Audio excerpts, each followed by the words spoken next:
preach, we are to teach, we are to fight. So where you lead me, I will go. Touch my lips, by your strength I will go. I will go where you lead me, I will go. Where you lead me, who will go for us? I will go. I will go where you lead me, I will go. Where you lead me, here am I. Send me, Lord, I will go.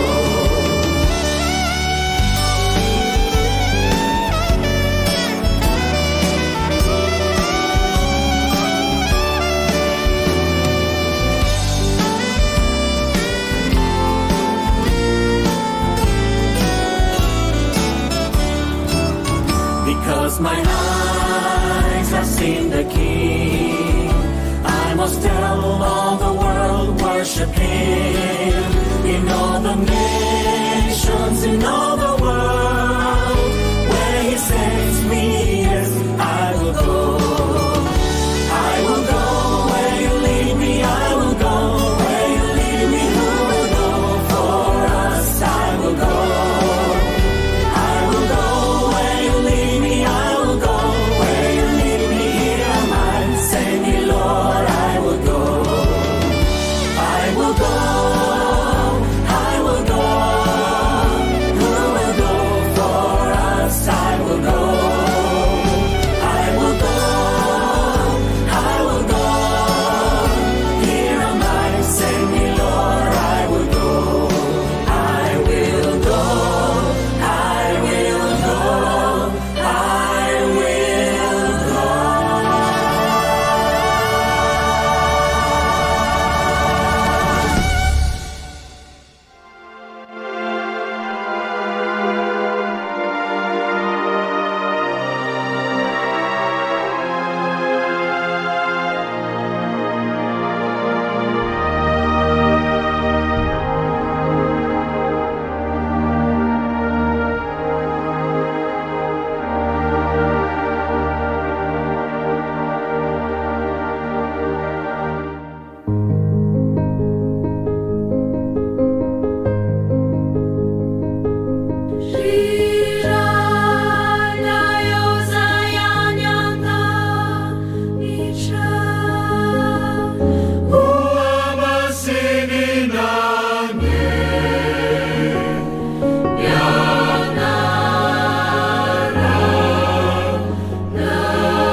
Mamindrafo amiko Andriamanitro, mamindrafo amiko. Fa ianao no ialofan'ny fanahiko. Eny, ao amin'ny aliko ny elatrao no ialofako. Mandra-pahalasany loza. Hitaraina amin'Andriamanitra avo indrindra aho. Dia amin'ny Andriamanitra izay mahatateraka ho ahy. Haniraka avy any an-danitra izy ka hamonjy ahy.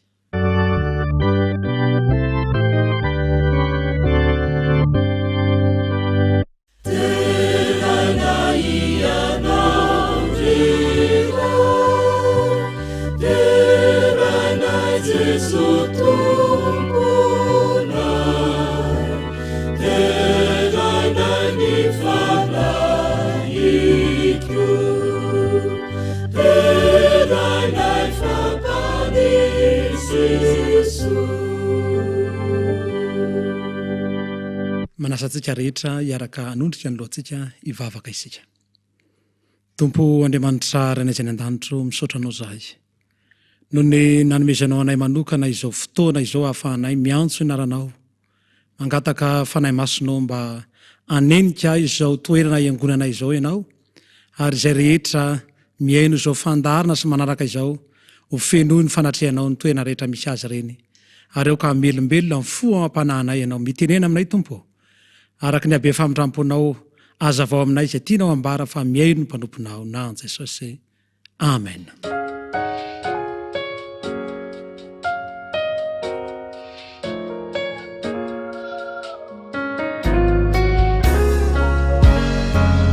Fifaliana ho ay ny miarabantsika rehetra natratra ity sabata mahafinaritra ity, ary ny rariana mba ahita fifaliana, ahita fiadanana avy amin'Andriamanitra isika mandritra izao sabata izao.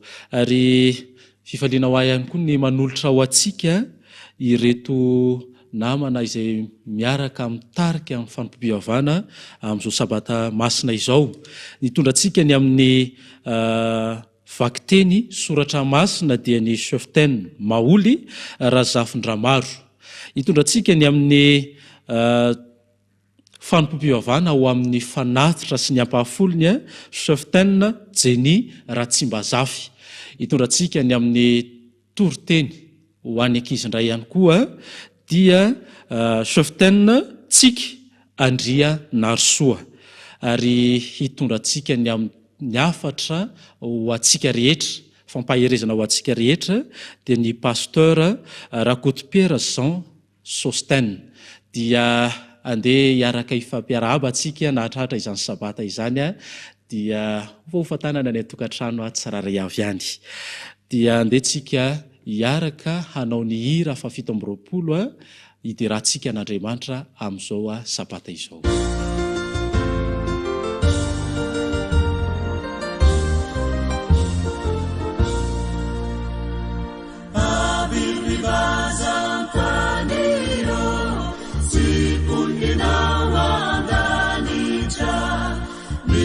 Isabel caminha ni para votandeibe sayang mudena marube devitare camidera sayang mudena marube devitare camidera.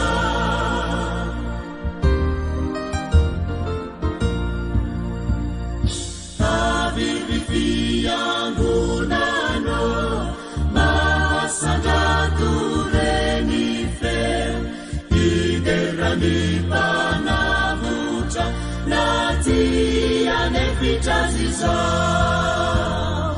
irawambande anana irasuni ziuna irawambande anana irasuni ziuna.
Manasanao handray ny baibolinao ka hanokatra ao amin'ny ohabolana 2:20 ka ny 7:20. Ohabolana 2:20 ka ny 7:20. Ovakitsika amin'ny anaran'i Jesosy, izay miambina ny vavany sy ny lelany dia miaro ny fanahiny tsy ho azo pahoriana. Hotoizantsika ary ny vakiteny ao amin'ny Timoty 2:7 ka ny 9:20. Timoty 2:7 ka ny 9:20 amin'ny anaran'i Jesosy, izay soratra rehetra nomeny tsindrimandrin'Andriamanitra dia mahasoa koa ho fampianarana, ho fandresen-dahatra, ho fanitsiana izay diso, ho fitaizana amin'ny fahamarinana, mba ho tanteraka ny olon'Andriamanitra, ho vonina tsara ho amin'ny asa tsara rehetra. Amen. Andeha hiaraka andohalika hivavaka isika.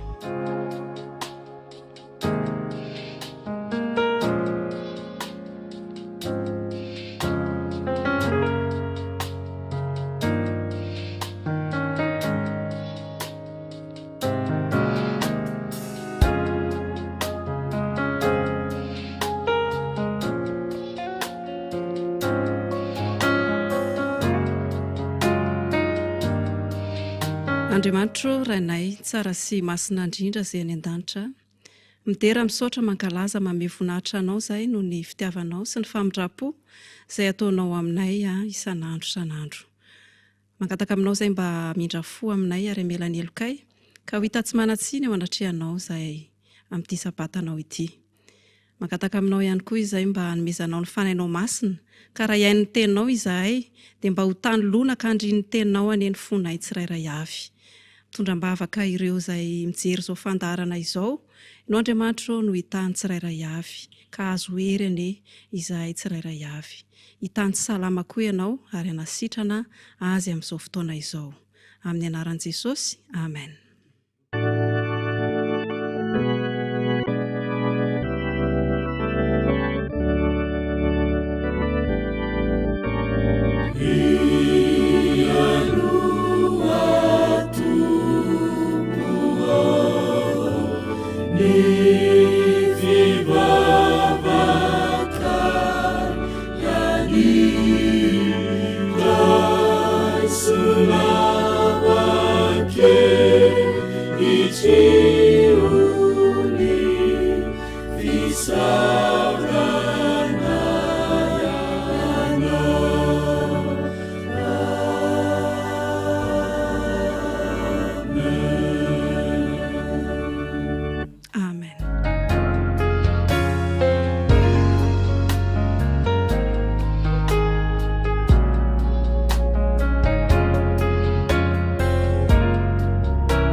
Ny mitarika ny fotoanantsika kosa amin'ity sabata maraina ity dia ny chef Alexa Rasolo Nirina.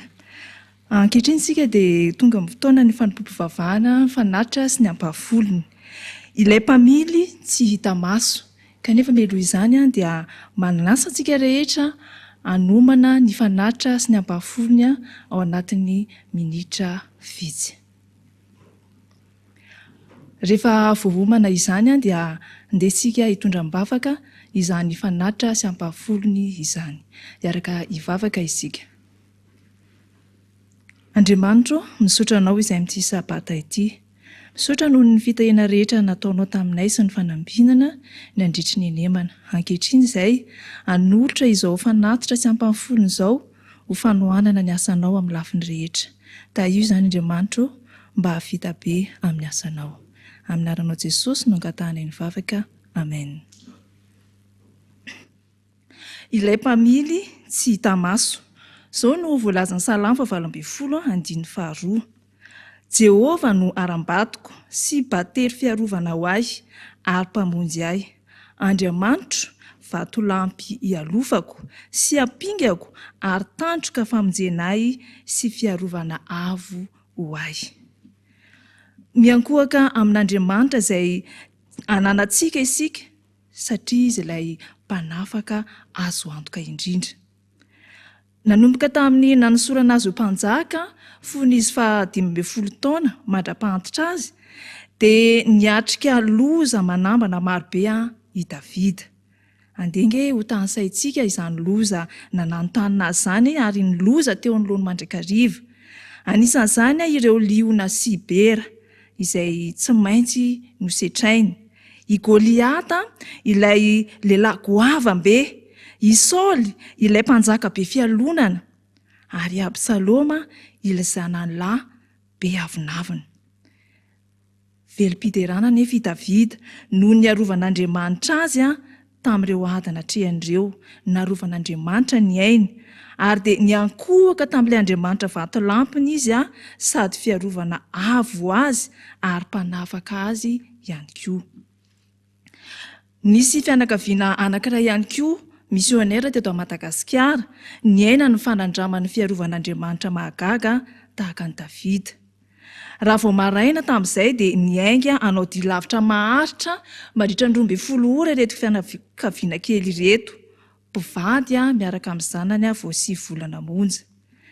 Rehefa tonga ny mitaotaovovonana dia nijanona ny sakafo izy ireo, ary taorian'izay dia nanondy avy hatrany mba ho tody soa any amin'ilay toerana izay andehanan'izy ireo hamonjy fivoriana. Niakandrefa namondian'izy ireo ary nanomboka niletika ny masoandro tamin'izay. Niavitsy teny ireo mpandeha tao anatin'ny fiara. Tsy naheno feo tsony ny mpandeha rehetra, afa-tsy feon'olona reso ny torimaso no eno sisa. Nanomboka te hatory ny mpamily. Imbetsaka ny maso ny tafakipy, kanefa dia nikiry hatrany izy anatratra ny toerana hitodian'izy ireo mba ho tonga ara-potoana. No afainganina ny dia. Segondra vitsy taorian'izay nefa dia tsy nahatsiaro tena ilay mpamily. Nisy ratsakazo mantsy nikapoka tamin'ny parabrizin'izy ireo teo aloha. Vokatr'izay dia nahitana fahasimbana be ilay fiara. Fa ny mahagaga dia izao, ny mpandeha rehetra tao anatiny kosa dia tsy nahitana afa-tsy ratra kely monja. Fahagagana tokoa izany. Ny zavatra nitranga dia izao, nilatsaka teo ambonin'ny kidoro kely izay vao nividin'izy mivady omaly talohan'io dia io ilay zazakely vao 9 volana niaraka tamin'izy mivady. Taoriana kely izay zava-nitranga izay dia tonga saina ny rehetra. Tafatsofoka tao anelanelan'ny hazo anankiroa ilay fiara.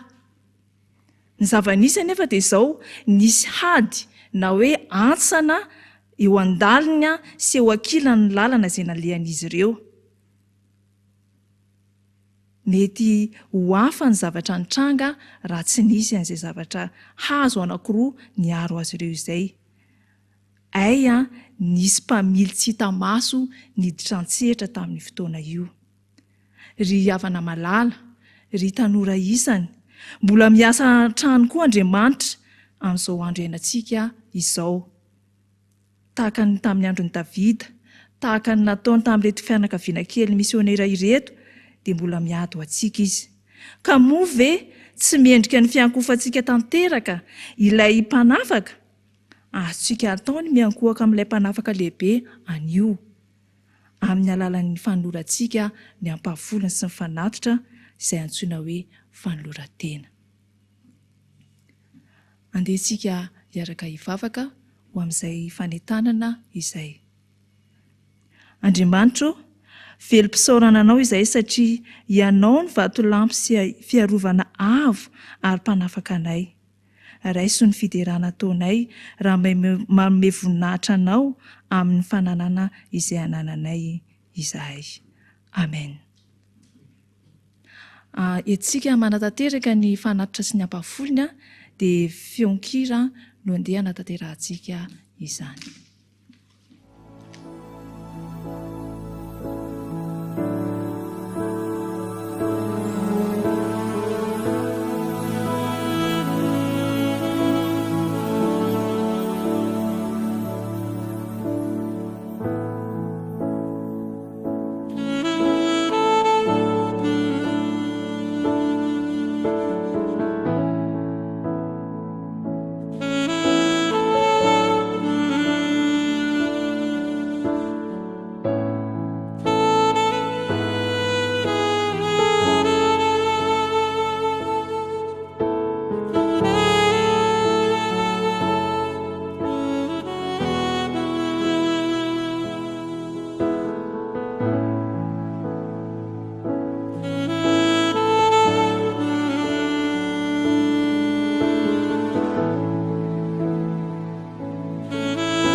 ho fanolorantsika ny fanatra sy ny ampafoliny dia andeha ataontsika eo am-pitsanganana ny hira 700.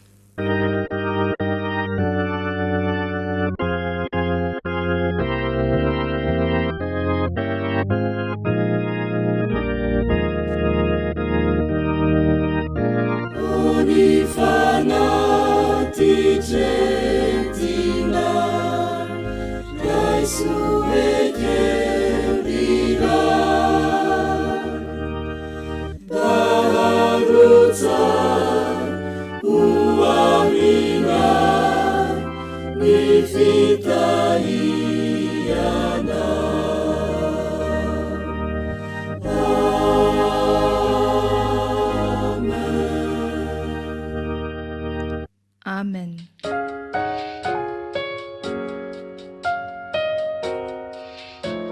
Tonga amin'ny fotoana natokana ho antsika sika hakizy ka mialohan'izany dia andeha sika hiaraka iretina lera mitondra lohateny hoe oramamy.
Vavaksika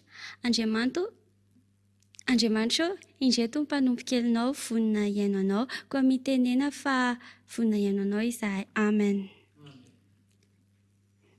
Ny lohateny tantarantsika androany rakizy dia mitondra lohateny hoe miambina ny vava fa mialohan'ny andrenesantsika izany anefa dia andeha isika hiaraka nokatra amin'ny baibolintsika ka hijery izay voalaza ao amin'ny ohabolana toko 2:7 ohabolana toko 2:7 vakitsika ny teny amin'ny anaran'i Jesosy izay miambina vavany sy lelany dia miaro ny fanahiny tsy ho azo pahoriana.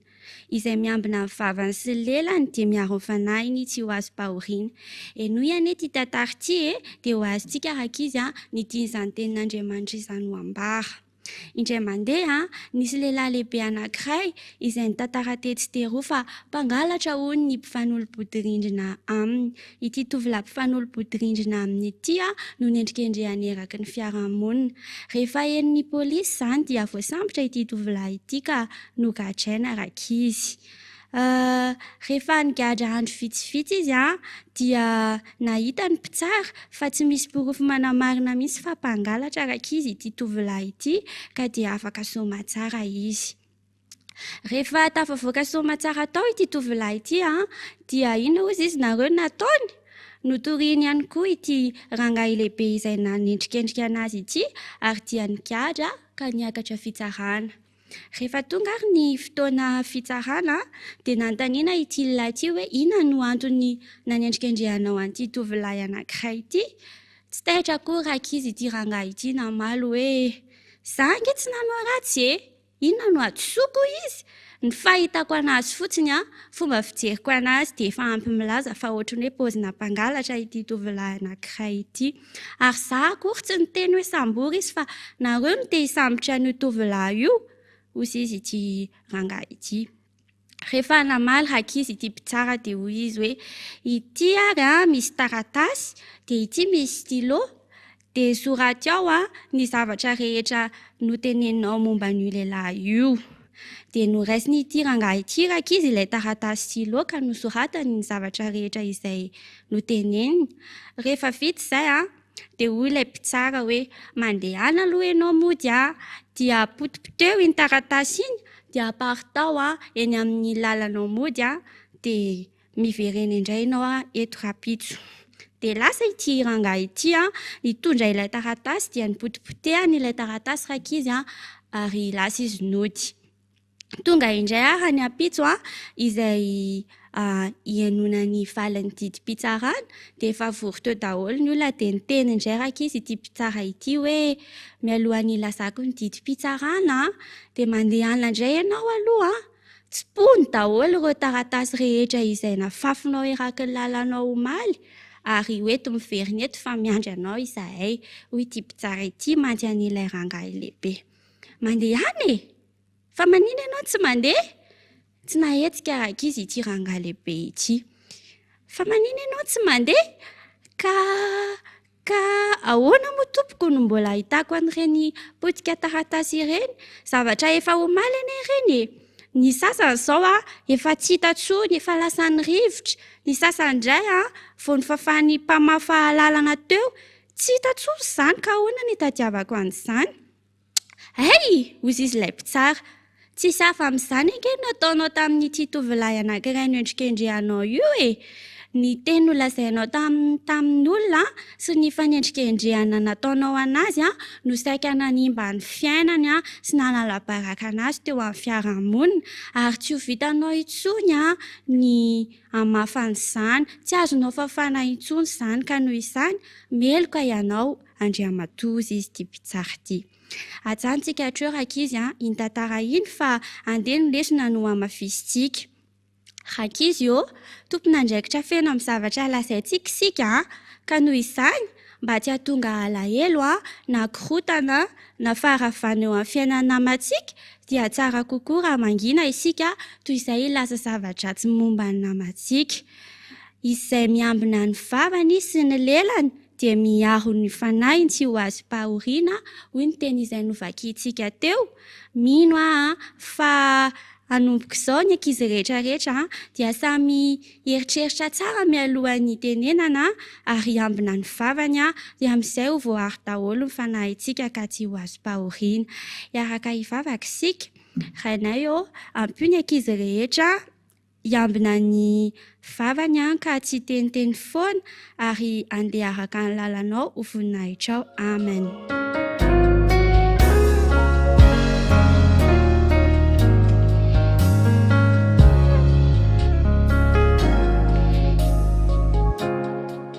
Alohan'ny ienoantsika ny fampaherezana avy amin'ny tenin'Andriamanitra, andeha hanasa ny tanora avy ao avara-tetezana itsika hanolotra hira anankiray.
ampifaliana manokana no andraisako ny tenin'Andriamanitra sy hitondrako an'izany amintsika rehetra amin'ity sabata fasivy ambin'ny folo ny volana marsa ity.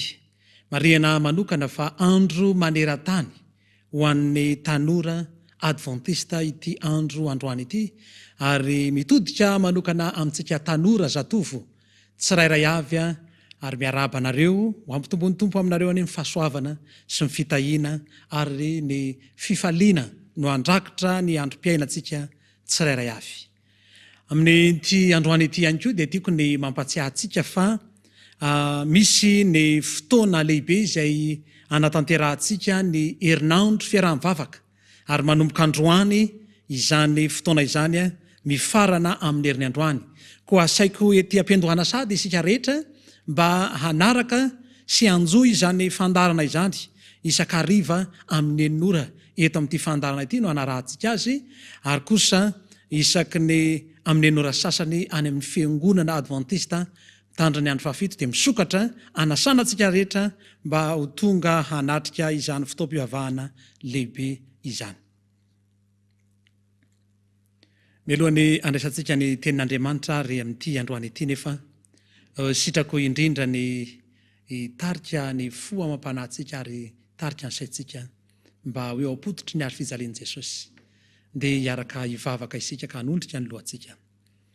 Tompo Andriamanitra rainay eo, misaotra anao era-po era-tsaina izahay satria nomenao tombonandro indray ankehitriny mba azonay mandreny teninao, ary ampitenendro kasio mifanainao masina ny tenako mba hafahako milaza ny hatsaranao. Misaotra Tompo fa vonina iainanao zahay, naran'i Jesosy, amen. Tantara iray no tiako hisarihana ny saintsika tsirairay avy ary hitaomanatsika mba ho ao amin'izany fifantohana izany. Lehilahy iray tao Senegal no anombohana ny tantara, Hassan Diop, nanana ny ray ny antsoina hoe Babakara izy ity.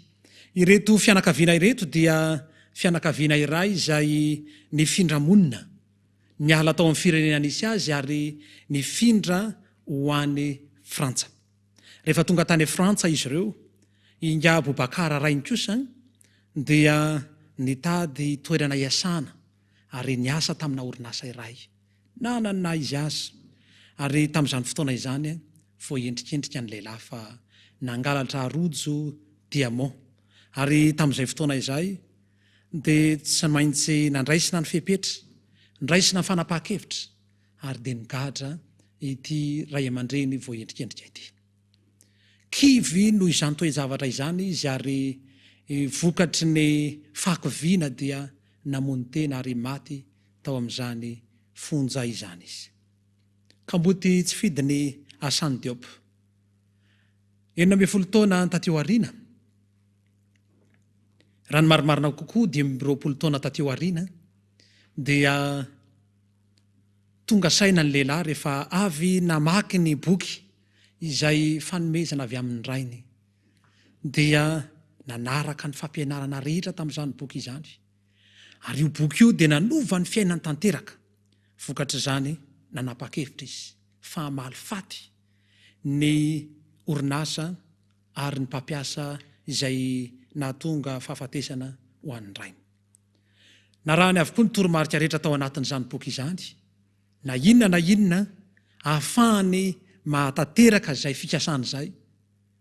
Nampiasainy tamin'ny alalan'ny fahitalavitra, nampiasainy ny fomba rehetra, tsisy azo atao hanenjehana azy, ary hainy avokoa nefa ny nampiasa ny tetika rehetra, tsy hita izay fomba hanadisoana azy. Tanteraka ny sitrapony ary tratra ny tanjona izay nokasainy. Nanova ny fiainany ity tovolahy ity kosa ny famakiana sy ny fiainany izany boky izany. Ry tanora malala, amin'ity androany ity dia misy boky iray ihany koa izay mitahiry fahamarinana ray manontolo, dia tsy inona izany fa ny Baiboly. Ary ny Baiboly no anisan'ny boky izay mitona antsika, mety nanova ny fiainany Diop ilay boky izay nomeny rainy azy, nahafahana natratra ny tanjona izay no eritreretiny. Fa amin'ity androany ity kosa dia misy boky izay nomeny raintsika dia ilay raintsika any an-danitra izany. Nomeny atsika ny boky dia tsy inona fa ny tenin'Andriamanitra, ary izany tenin'Andriamanitra izany no anisany boky tsara rafitra indrindra. Izany no anisany boky tranainy indrindra, manana ny tantara, ny sedra toy zavatra maro samihafa. Misy ny fotoana izay efa nandalofana izany boky izany, ny faharavana sy ny famotehana, efa nidorana natao ny fomba rehetra, kanefa ankehitriny dia mbola eny am-pelatanantsika ny tenin'Andriamanitra. Tsy ravan'izany rehetra izany. Izany boky izany no anisany tsy totany ela satria efa ela dia ela amin'ny boky rehetra dia mbola eny am-pelatanantsika ankehitriny. Maro no mbola nahita tombontsoa. Maro ireo izay mbola mifikitra amin'izany tenin'Andriamanitra izany. Ary izany tenin'Andriamanitra izany ihany koa no anisany efa nanova fiainan'olona maro teto amin'ity planeta tany ity. Ary androany dia ho ampitaina amintsika ny antsoina hoe fahamarinana ankehitriny, na ny marimarina koa dia ny hoe fahamarinana amin'izao fotoana iainantsika izao. Andehary ho atombokontsika amina fanontaniana ny famakiantsika ny tenin'Andriamanitra. Raha ny marimarina kokoa dia ny hoe inona no pirofo ananantsika, hanaporofontsika fa azo itokiana ny Baiboly, ary ny Baiboly dia fitaovana iray afaka manova sy mamboatra ny fiainantsika. Andeha ho jerentsika ny voalazan'ny tenin'Andriamanitra izay efa novakiny ny anabavintsika teo ao amin'ny Timoty faharoa. Epistily faharoa ho an'ny Timoty, toko fahatelo no vakintsika ary eo amin'ny andininy fahaenina ambin'ny folo. Timoty faharoa toko fahatelo ny andininy fahaenina ambin'ny folo, vakintsika amin'ny aran'i Jesosy ny teny. Izay soratra rehetra no mentsindrimandrin'Andriamanitra dia mahasoa, koa ho fampianarana, ho fandresen-dahatra, ho fantsiana izay diso, ho fitezana ny fahamarinana, mba ho tanteraka ny olon'Andriamanitra, ho vonina tsara, ho amin'ny asa tsara rehetra. Ry tanora malala, ry fiangonana malala, ry mpiainy malala izay manaraka izao fandarana izao. Voalohany, ny boky izay eto am-pelatanantsika dia mametraka tsara fa tsy araky ny fisainan'ny olona na ny eritreritry ny olona. Izany moa no voambara ao amin'ny Timoty, ao amin'ny Petera azafady indrindra faharoa toko voalohany andininy roapolo sy ny raika amby roapolo, fa tsy araka ny fisainan'ny olona fotsiny ihany na ny eritreritry ny olona, tsy izay tiany olona ho atao no soratana ato amin'ny tenin'Andriamanitra, fa tsindrimandry avy amin'Andriamanitra. Andriamanitra no nanindrimandry ireo mpanoratra ny tenin'Andriamanitra rehetra. Izy no nitaridalana, izy no nanoro, ary izy no nanome ny toromarika rehetra mba hahafahana mametraka sy mandrakitra izany ato amin'ny soratra masina. Noho izany, araka ny fanambaran'ny tenin'Andriamanitra eto, izay soratra rehetra no mentsindrimandrin'Andriamanitra dia mahasoa, koa ho fampianarana. Natao zany voalohany indrindra mba ho fampianarana ny tenin'Andriamanitra. Mahasoa koa ho fantsiana izay diso. Eo amin'ny fiainantsika mandrakariva misy ny toe-javatra, mety misy ny diso, mety misy ny zavatra tsy mety, mety misy ny zavatra tokony ho harenina, tokony ho ahitsy, tokony hamboarina. Ilaitsika ho amin'izany ny tenin'Andriamanitra. Fitezana ho amin'ny fahamarinana. Raha hitaiza isika ray aman-dreny, raha hanabe isika ray aman-dreny, dia ny tenin'Andriamanitra ny fitsipika sy filamatra azo antoka tsara indrindra ho amin'izany fanabeazana izany. Ary mampirisika mihitsy aza ny mpanoratra ny soratra masina rehefa miresaka manokana i Mosesy manao hoe aoka tsy ala amin'ny vavanao izao teny izao, ampianaro ny zanakao zany na mandeha na mandry na mifo na aiza raiza toerana misy azy, satria ilaina ho amin'ny fampianarana ny tenin'Andriamanitra. Firifiry moa ireo olona tsy nandiha fianarana akory noho ny fandaniana ny tenin'Andriamanitra lasa mahay mamaky teny, no ny fandaniana ny tenin'Andriamanitra lasa tsara sy miova ny fiainany. Ary izany dia hanaporofonsika fa tsy manam-paharoa ny tenin'Andriamanitra. Firy ny olona eto ambonin'ny tany no voaova sy voafikitra amin'izany fahamarinana izany noho ny amin'ny tenin'Andriamanitra. Fa ny fanontaniana faharoa izay mipetraka dia ny hoe inamarina moa zany no tombontsoa azo avy amin'izany famakitsika ny tenin'Andriamanitra izany. Andeha asaiko isika rehetra hanaraka ny voalaza ary amaky ny ao amin'ny Jaona 5 dia ny 7:7. Jaona 5:7 fakitsika izany teny zany rehefa hitantsika amin'ny anaran'i Jesosy. Dinihonareo ny soratra masina satria ataonareo fa ao aminy no hanana fiainana mandrakizay ary ireny no manambara 7. Kanefa tsy mety manatona ianareo hanananareo fiainana.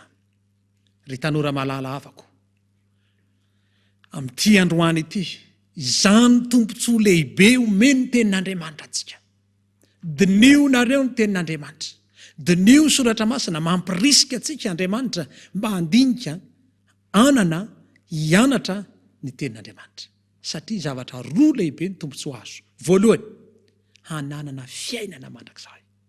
Ny fiainana mandrakizay izay manomboka dia ny sady ao anatintsika, ao anatinao. Rehefa mandinika ny tenin'Andriamanitra isika dia manomboka ny fananantsika ny teny fiainana mandrakizay. Io teny io dia mitoetra ao anatintsika. Ary raha tia anana izany fiainana tsisy farana izany tsika, fiainana afeno miaraka amin'Andriamanitra, raha izao fotoana izao no anontaniana hoe iza mba tia hanana fiainana mandrakizay, iza mba tsy te ho faty. Samy mba miazakazaka sy maniry an'izany ny olona.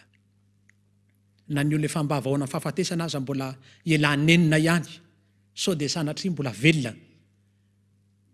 Ka maniry anana fiainana ny olona, kanefa ny eto amin'ity tany ity dia mandalo, fa ny fiainana mandrakizay dia maharitra ao amin'Andriamanitra. Ary izany tombontsoa izany no ilaina ananantsika. Tsy misy farany ary tsy mety tapitra ny fiainana mandrakizay. Ny faharoa dia ahalalantsika n'Andriamanitra. Tsy ho fantatsika na oviana Andriamanitra raha tsy amin'ny alalan'ny teniny, satria ny teniny ihany no manambara azy. Raha tia ho fantatrao ny sitrapon'Andriamanitra, raha tia ho fantatrao ny ao an-tsain'Andriamanitra, raha tianao ho fantatra ny tian'Andriamanitra atao aminao, dia izao azadino ny mamaky, ny miaino ary ny mamakafaka ny tenin'Andriamanitra. Amin'ny Salamo 7:1. Andeha hojerentsika ihany koa ny tombontsoa azo avy amin'ny famakitsika ty tenin'Andriamanitra ity. Ny Salamo 7:1 dia ny 7:1. Anisan'ny andalan-teny mahafinaritra sy manaitra ihany koa ity voalaza ny tenin'Andriamanitra ity. Ny Salamo 7:1 fakitsika amin'ny anaran'i Jesosy. Mazava ny famoahan'ny hevitry ny teninao, ka manome fahalalana ho an'ny kely saina. Tsy vitany hoe hananana fiainana mandrakizay, tsy vitany hoe ahafantarana momba an'Andriamanitra, fa hananana fahendrena. Manome fahendrena tsika ny tenin'Andriamanitra, ary manome fahalalana indrindra ny kely saina ho ny tenin'Andriamanitra. Raha ohatra ianao mahatsapa-tena fa tsy ampy fahalalana, kelikely saina, kelikely fahalalana, ohatrany tsy dia mahataka javatra loatra, mampirisika anao ary tanora malala mba handinika ny tenin'Andriamanitra. Hiverina amin'ny tenin'Andriamanitra, satria ny fiverenantsika amin'ny tenin'Andriamanitra izay ihany ny manampy antsika. Firy ireo nahita tombontsoa tamin'ny fandaniana izany tenin'Andriamanitra izany. Firy ireo olona izay efa nitombo fahalalana sy fahendrena avy amin'izany tenin'Andriamanitra izany. Ao amin'ny Salamo 7:1 ihany, tsy mandeha lavitra isika, fa eo amin'ny 7 sy ny 10 no jerentsika. Vakitsika amin'ny anaran'i Jesosy. Inona no iarovany zatovo ny lalakaleany tsy ho voaloto? Ny fitandremana araka ny teninao. 11. Atao poko no iraketako ny teninao, mba tsy hanotako aminao. Izany no tombontsoa goavana avy amin'ity fanarahana ny tenin'Andriamanitra ity. Mitaona tsika, mitarika tsika hanalavitra ny fahotana ny tenin'Andriamanitra. Ny firaketantsika ny tenin'Andriamanitra ho anatsika ny miaro ny tanora, ho atsika tanora rehetra, zao no fotoana zay tena ararotiny devoly indrindra hamitehana ny fiainantsika tanora. Zao no fotoana zay tena mahatezitra sy maharombotra indrindra ny satana. Hoy ny tenin'Andriamanitra any amin'ny Petera manao hoe mandehandeha tahaka liona mierina mitady zay arapany ny devoly. Ko ankehitriny raha mitady ny fomba rehetra hamitehana sy handavona hanimbana fiainantsika ny devoly, Andriamanitra nefa manome vahaolana iarovana antsika tsy ho latsaka amin'izany dia ny tenin'Andriamanitra. Raha tianao ny hiaro ny fiainanao, raha tianao ny hiaro ny lalanao, dia mila miaraka amin'ny tenin'Andriamanitra isika. Mila mandrakitra ny tenin'Andriamanitra ao anatsika tsirairay avy. Manova, afaka hanovanao ny tenin'Andriamanitra, afaka hamboatra ny fiainanao Andriamanitra. Nisy tovolahy iray antsoina hoe Joanna. Ity tovolahy ity dia nihevitra ny tenany fa hoe tsy maninona fa miaina, afaka mivelona tsy misy an'Andriamanitra isika. Nandritra izany fotoana izany dia nanao izay fiainana hitany fa mety teo amin'ny androm-piainany rehetra izy, nataony izay fomba rehetra ary ny hafaran'ny fiainana nampalahelo tany amin'ny zava-mahadomelina. Niaina tamin'ny fiainana feno zava-mahadomelina izy. Tsy hitany intsony izay vahaolana ary voaketsa tanteraka izy. Tsapany tamin'izay fotoana izay fa te hiala izy, sahirana nefa tsy hitany intsony ny fomba hialana. Tao anatina fivoriana iray izay niarahana tamin'ny lanonana tamin'ireo namany, no gaga izy raha nahita reto tanora maromaro manao fanamiana mitovy mahafinaritra. Tsy karitra ny tamin'izay fa tanora adventista ireto. Hafa mihitsy ny fanamiana, hafa ihany koa ny firesaka izy ireo, tsy mba ohatra ny firesaka ny tanora rehetra. Tamin'izay fotoana izay nanatona azy ireto tanora ireto. Nanay sao dia tsy afaka handray azy ilay tanora, kanefa dia niraisiny. 14 taona lasa no niaina tao anatin'ny fahasimana tanteraka ity tovolahy ity. Fa nanomboka teo kosa izy dia nomeny reto tanora reto ny tenin'Andriamanitra ary nandinika izany tenin'Andriamanitra izany. Niova ny fiainan'ny Joanna. Tsy Joanna mpidoroka zava-mahadomelina intsony, fa Joanna mpanaraka ny fahamarinana ara-Baiboly no Joanna ankehitriny. Ry hava malala, ry tanora malala, raha nanova ny fiainan'ny Joanna ny tenin'Andriamanitra, afaka manova ny fiainanao ihany koa ny Baiboly.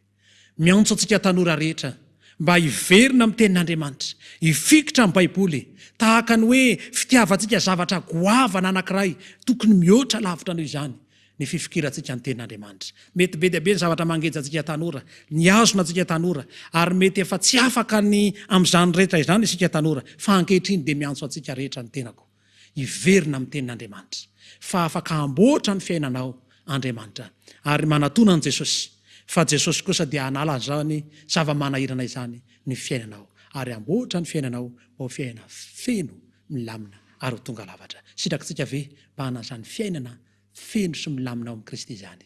Raha sitrakintsika izany dia manatona an'Andriamanitra hitahanao Jesosy. Amen.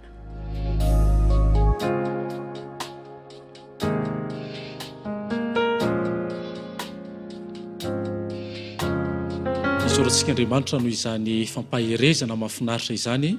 Isorantsika ihany koa ireo mpanompony izay nanaiko fitaovana nampita izany teny izany. Ary andeha hanao ny hira fanevany tanora isika, mitondra lohateny hoe handeha aho.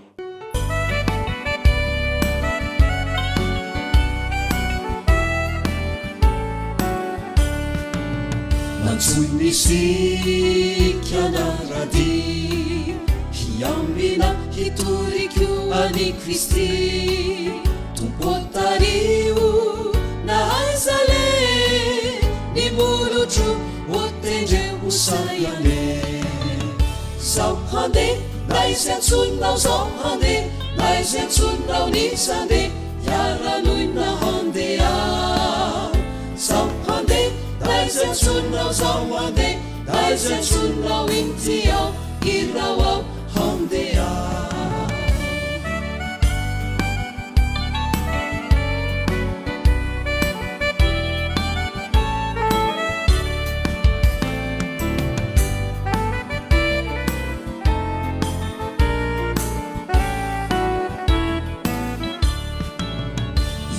mpanjaka lehibe tsy maintsy ambarako fa tsara re na firenena na aiza le na iza hiantsonyay zao hande na izy antsononao zao hande na izy antsononao isande hiaranoina handea zao hande na izy antsononao zao hande na izy antsononao itiao irao ao handea zao hande nisande hiaranoina handea zao hande itiao irao ao handeao